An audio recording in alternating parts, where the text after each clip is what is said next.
So here we have two hydrogens, one carbon, one oxygen. There's not a single metal in sight. No one's going to donate electrons. Hydrogen, each one only has one electron. Carbon has 4, oxygen has 6. And they look at each other and they say, let's pool our valence electrons. Let's put all 12 of them in a little pool and we'll divvy them up so that everybody's happy. So the first thing you do after you pool your electrons is pick your central atom. Carbon usually is your central atom. So we'll put carbon here. Now you're going to surround carbon by the 2 hydrogens and the oxygen. So it doesn't really matter where you put them now. You'll see when we look at the shape, what shape it becomes. But for now, just kind of spread them out into the 4 corners, obviously leaving one of those corners blank. Next rule, connect your central atom with single bonds. Each one of those single bonds is 2 electrons, so keep track of that. 2, 4, 6. We are now down to 6 electrons left. So where do they go? Well, you go all around the outside of your molecule. You make everybody happy.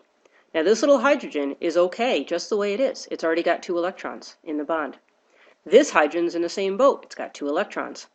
This oxygen is going to take those 6 electrons out of the pool and make itself happy.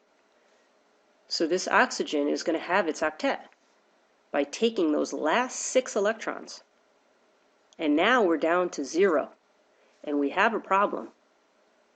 Take a look at your carbon. Is the carbon happy? Does it have an octet? It's got 2, 4, 6. It needs 2 more. So we're going to look at our bank first and realize we have no more electrons to give it. So we have to try another route to making the carbon happy. What we're going to do here is take a set from oxygen, because hydrogens have no more to give up. But oxygen has some. It's going to take these 2 and say to carbon, here, we'll share. They'll go back and forth between us. I'm not going to lose them, and you get to have them for part of the time. So we have 2, 4, 6, 8 around carbon. Carbon's happy, and oxygen's still happy. 2, 4, 6, 8.